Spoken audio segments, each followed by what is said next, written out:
draw my Industrial Revolution. So first, before I begin, this revolution is not really a classic revolution like the English Civil War. It started in 1790, but many things happened beforehand which helped the revolution. It was widely regarded for improving everything from mass production, the economy, manufacturing, banking, how people lived, and even warfare. It began in Europe, specifically in Great Britain. Then it moved to Western Europe, and then soon it came to North America. The reason why this revolution started is that prior to the revolution, farming and agricultural practices had greatly improved. The surplus in food allowed for people to work on other things than just their basic survival. There was an advancement in art, science, and even some technological tools. So in this revolution, the wheel isn't as neat and tidy as others, so here I will draw a different wheel. Firstly, like I said before, there was a change in agricultural practices which allowed workers to focus on other things. That resulted into the improvement of technology. Then there was injustice, then protest, and then more change.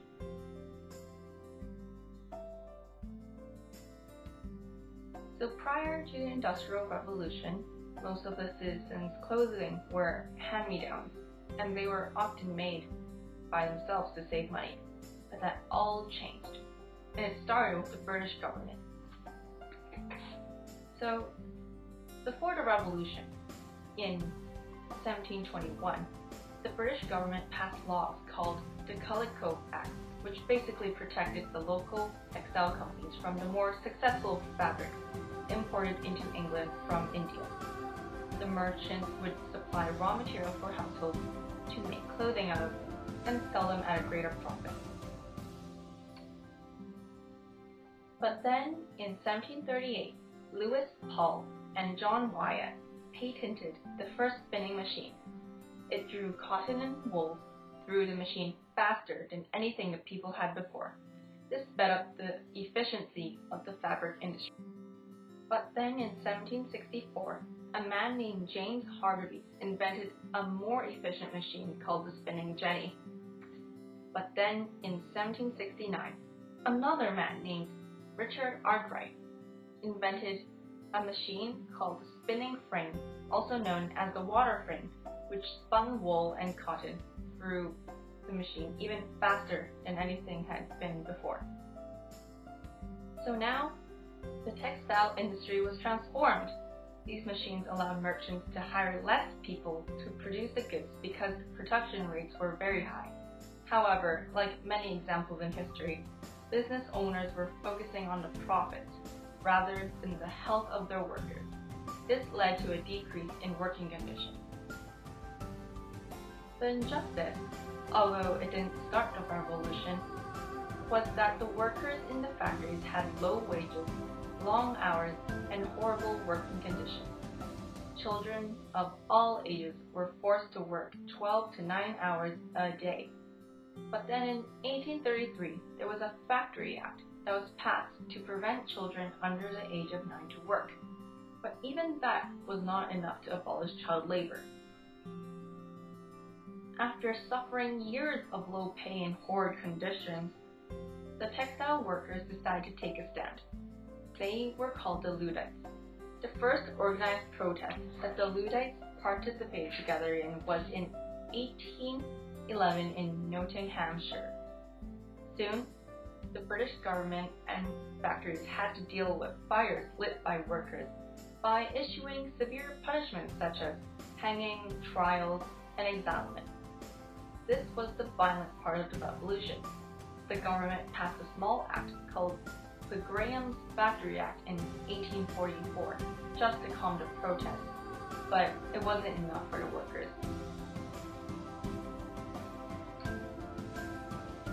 Inspired by the protests, a newspaper company called Voice of Industry in 1845 started publishing articles detailing how the workers suffered. The writers wrote about the corruption of the government and businesses at the time, and they were critical of the methods businesses used to selfishly accumulate wealth.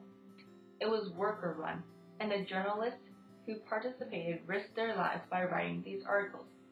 This was considered a way of protesting peacefully. So what came out of the series of peaceful and violent protests?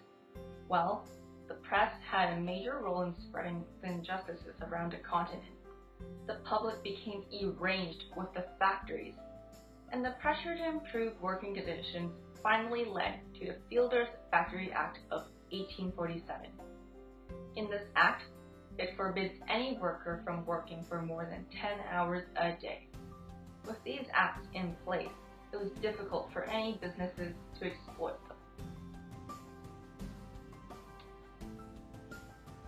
So in summary, the Industrial Revolution led to an abolishment of slavery and it advocated for workers' rights.